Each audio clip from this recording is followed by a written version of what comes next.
ದೇವೇಗೌಡರ ಡೆಡ್ಲೈನ್ ಬೆನ್ನಲ್ಲೇ ಹೋರಾಟದ ಅಖಾಡ ರಂಗು ಪಡಿತಾ ಇದೆ. ಒಂದು ಕಡೆ ಅಖಾಡಕ್ಕೆ ದೇವೇಗೌಡರು ಇಳಿತಾ ಇದ್ದಾರೆ. ಇತ್ತ ಭೈರಮಂಗಲ ಗ್ರಾಮದಲ್ಲಿ ನಡೀತಾ ಇರುವಂತಹ ರೈತರ ಧರಣಿ.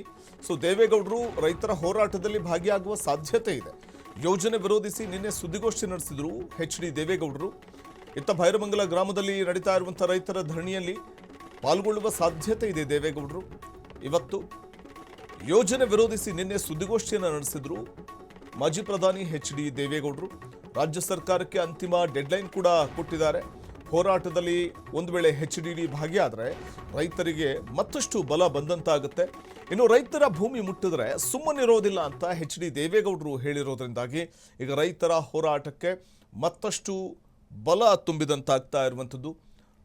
ಸೊ ಹಾಗಾಗಿ ದೇವೇಗೌಡರು ಇವತ್ತೇನಾದರೂ ಹೋರಾಟದಲ್ಲಿ ಧುಮುಕ್ತಾರ, ರೈತರ ಧರಣಿಯಲ್ಲಿ ತಾವು ಕೂಡ ಧುಮುಕ್ತಾರ ಅನ್ನುವಂಥದ್ದನ್ನು ಕಾದು ನೋಡಬೇಕಿದೆ. ಸೊ ಈ ಇಳಿ ವಯಸ್ಸಲ್ಲೂ ಕೂಡ ದೇವೇಗೌಡರು ರೈತರ ಪರವಾಗಿ ನಿಂತು ಹೋರಾಟಕ್ಕೆ ಇಳಿತಾ ಇರುವಂಥದ್ದು ಒಂದು ರೀತಿಯಲ್ಲಿ JDSಗೆ ಬಹುದೊಡ್ಡ ರೀತಿಯ ಮೈಲೇಜನ್ನು ತಂದುಕೊಡಲಿದೆ ಮುಂಬರುವಂಥ ದಿನಗಳಲ್ಲಿ ಅನ್ನುವಂಥ ಮಾತುಗಳು ಕೇಳಿಬರ್ತಾ ಇದೆ. ಮತ್ತೊಂದು ಕಡೆ ದೇವೇಗೌಡರು ಸರ್ಕಾರ ತನ್ನ ನಿರ್ಧಾರದಿಂದ ಹಿಂದೆ ಸರಿದೇ ಇದ್ದರೆ ಧರಣಿ ಕೂರ್ತೇನೆ ಅನ್ನುವಂಥ ಮಾತನ್ನು ಕೂಡ ಹೇಳಿರುವಂಥದ್ದು ಅಕ್ಷರಶಃ ಸರ್ಕಾರವನ್ನು ನಡುಗುವಂತೆ ಮಾಡಿರುವುದಂತೂ ನಿಜ.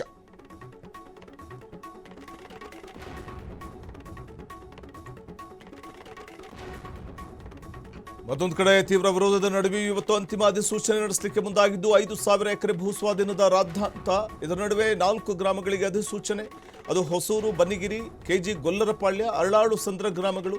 ಭೈರಮಂಗಲ, ಕಂಚುಗಾರನಹಳ್ಳಿಗೆ ಅಂತಿಮ ಅಧಿಸೂಚನೆ ಬಾಕಿ ಇದೆ.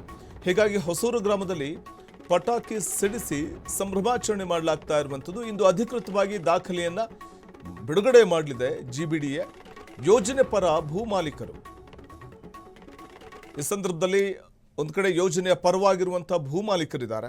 ಯಾಕಂದರೆ ಬಿಡದಿ ಟೌನ್ಶಿಪ್ ಯೋಜನೆಗೆ ನಮ್ಮ ವಿರೋಧ ಏನೂ ಇಲ್ಲ, ನಾವು ಪರವಾಗೇ ಇದ್ದೀವಿ ಅಂತ ಹೇಳುವಂಥವರು ಒಂದಷ್ಟು ಮಂದಿ ಇದ್ದರೆ, ಸುಮಾರು 80% ರೈತರು ವಿರೋಧವನ್ನು ವ್ಯಕ್ತಪಡಿಸ್ತಾ ಇದ್ದಾರೆ.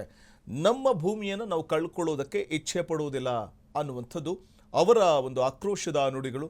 ಯಾವುದೇ ಕಾರಣಕ್ಕೂ ನಮ್ಮ ಭೂಮಿಯನ್ನು ನಾವು ಬಿಟ್ಕೊಡೋದಿಲ್ಲ, ನಮ್ಮ ಮಕ್ಕಳು, ಮೊಮ್ಮಕ್ಕಳು, ಮರಿಮಕ್ಕಳ ಕಾಲಕ್ಕೂ ಕೂಡ ಈ ಭೂಮಿಯೇ ನಮಗೆ ಆಸರೆ ಆಗೋದು. ಆದರೆ ಬಿಡದಿ ಟೌನ್ಶಿಪ್ ಯೋಜನೆಗೆ ಭೂಮಿಯನ್ನು ಬಿಟ್ಕೊಟ್ರೆ ನಾವು ಎಲ್ಲಿಗೆ ಹೋಗೋದು ಅನ್ನುವಂಥ ಆಕ್ರೋಶವನ್ನು ವ್ಯಕ್ತಪಡಿಸಿ ವಿರೋಧವನ್ನು ಮಾಡ್ತಾ ಇರುವಂಥ ರೈತರು. ಸೊ ಇಲ್ಲಿ ನಾವು ಗಮನಿಸ್ತಾ ಹೋಗಬಹುದಾಗಿದೆ. ಒಟ್ಟಾರೆ ಇದರ ನಡುವೆ ರಾಜ್ಯ ಸರ್ಕಾರಕ್ಕೆ ಒಂದು ಕಡೆ ದೇವೇಗೌಡರು ಅಂತಿಮ ಗಡುವು ಕೊಟ್ಟಿದ್ದಾರೆ.